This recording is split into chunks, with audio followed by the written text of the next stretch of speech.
So Barnabas, what's your last name? Last name is Ocholla. Okay, Barnabas Ocholla, and you've got a deal, you said. Where are you Yes. located? I'm in Howell, New Jersey. Okay, and how did you get this deal? So I was driving for dollars. I started out on this new venture doing driving for dollars. It previously didn't make sense until I saw a video of Max where he was showing how he does driving for dollars using DealMachine. Hmm. And it was so much simpler than what I imagined. And it just made a lot of sense. So I just decided to start going back to areas that I'd been before, because I previously had lists, and then I was calling a few places for them to help me with sending out mailers, and they wanted me to have a certain quantity before they'll start doing that for it to make sense. And so when I saw the video, I saw the YouTube, I said, this makes a lot of sense. And I signed up, sent a few mailers, and I saw that it went. I could actually track it, and that's where the excitement started. That's awesome. Yeah, I had the same problem. That's why I made the app, is because I was like, I can't send an email out until I've got 200, but I Right. needed to send out mail right away so I didn't lose any deals while I was trying to build up my list. That's right. On So the tell interest, me, yeah, tell me about some of the details. yeah. So I was driving in my neighborhood actually, and when I got a couple of potential leads, I thought these might look good. The exciting thing was when I actually pulled up the app and looked up the info. It showed me exactly what was going on with the property, so it made it really easy, and it made me confident, especially when I saw that we had an absentee owner. I knew this might be good. So I sent a few of the absentee owners, and then the interesting thing is once the mailers went out, I think after 3 days, I got notification where it say that your mailers went out, and it says expect a call. So that was just encouraging, just getting that message. And sure enough, that Saturday the phone rang, and I had someone call me and they said, "Hey, who are you? You took a picture of my house. What do you need?"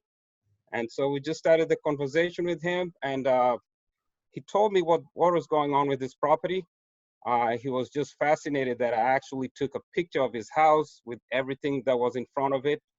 And yeah, so it just picked on from there, and we had a meeting. It went really well, and I knocked out a deal. I think I probably might have just sent maybe 15 mailers, and out of that, I got one person who was really motivated. He really needed someone to come out and talk to him, and that's how we got a contract. And I was able to sell it. Actually, it was such a good deal. I was able to sell it within 3 days. How did you find your buyer? So my buyers, I just went on Facebook Marketplace, put it out there, and I just had a lot of people biting. And on my first meeting, actually, the first two buyers I already had people who really wanted to get it. It was such a good deal, and the first person who saw it bought it. What did you sell it for? So I got this deal for about 175. I sold it for 205. So I made 30 on that. Wow. How'd you know what to sell it for?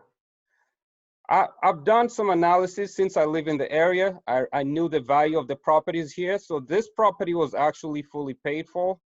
It's just that the owner was distressed in a different way. He was just emotionally distressed, and he just didn't know how to deal with it. The house was kind of trashed. He had talked to a few people. They told him he needed to fix it, but he just wasn't ready for that. So when I came in and talked to him, he was just excited that he could sell it the way it was. So when I put it on Facebook Marketplace, I knew what the values were in the area. Okay. Yeah. And then how did you decide what to put the property under contract for? I know you got it for 170. Yeah, because I felt that I needed to leave at least some meat on the bone for the next investor. I initially wanted to flip it myself because I'm mostly a rehabber. I just started wholesaling, but I knew what the values were since I buy properties, and I know what ratios I need to be at. So that's the same thing that I did when I listed it. When I pressed it out, It was for the next investor, just leave enough profit for them. Okay. Yeah. So sounds like you did this with excellence. You made it sound easy. Yeah, as much as I could. Yeah, David, but you definitely made it so much easier. I needed something to get me going. I needed something to activate me. I mean, I had so many different things coming at me. I just didn't know how to put it together to start wholesaling. Yeah. So it was just a no-brainer that I could find a property and right on the spot actually send out a mailer and start the activity. And that just gave me traction. Barnabas, that's amazing to hear. I mean, we designed the product to do that, but it's just awesome to hear you say that's exactly what it did. And you did the work. The product won't do it itself. But I'm glad Absolutely. that it was very helpful for you. Absolutely. Yeah. And All right. So you made about 30 grand. right. What are you going to do with the money? So I'm probably going to put about 10 grand back into marketing Mm-hmm. so that I can get more sources. So driving for dollars definitely is one of those lead sources. But I want to venture into other marketing as well, which I have started.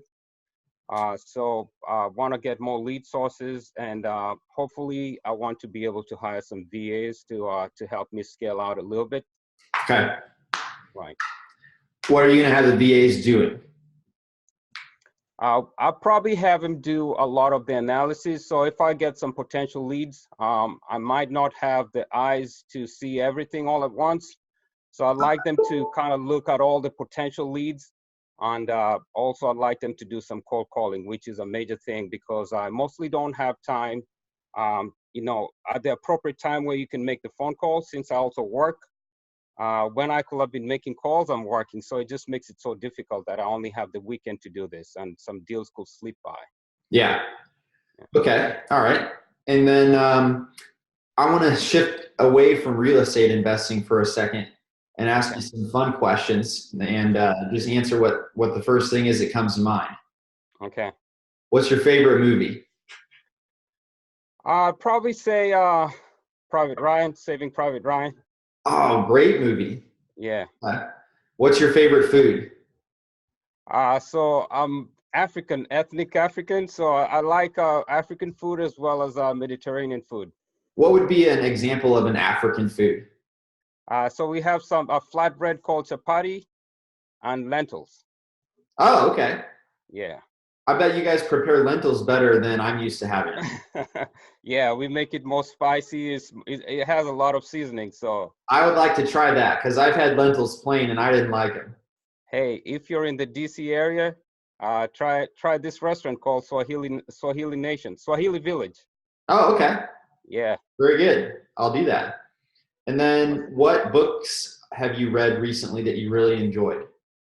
So I just started reading this book I actually saw it on one of the podcasts, Traction. Okay. Okay, so you read Traction. Right. I'm actually reading it right now. Okay. Have you got to the part where it talks about quarterly rocks? Yep. What are your quarterly rocks for Q1? So I have a few I'm hoping that I'm actually thinking also to venture into buy and hold. Okay. So I want to get at least one or two passive income properties. Mm-hmm. Right. I like that. That's what I always started with wanting to do is have a rental portfolio that over time, over 30 years, like they're going to be paid off. And then I can just live large because they're going to be paid off and I'm going to get all the income and I'll be about retired. So, I mean, I'll never actually retire, but traditional retirement. Yeah. Yeah, absolutely. Yeah, I'm really thinking about retirement. So do as much as I can right now just to set up for when I don't really need to work as hard. Okay. I agree with you. Yeah. So very good. Barnabas, thank you so much for taking some time out of your day. You've obviously got a lot going on, and I appreciate you sharing this story. Hopefully not hopefully, I definitely know somebody listening to this will enjoy it. And I know that just because every time we post a video like this, somebody comments, this was really helpful, or thanks for the tip, or something like that. So if you're listening, definitely share your comments. But Barnabas, I just wanted to thank you for taking your time to make this happen. And thank you for making a great product. Keep it going. 100%. We've got lots more to come. All right. Thanks, David. Have a good All one. right. See you, Barnabas. All right. Bye. Bye-bye.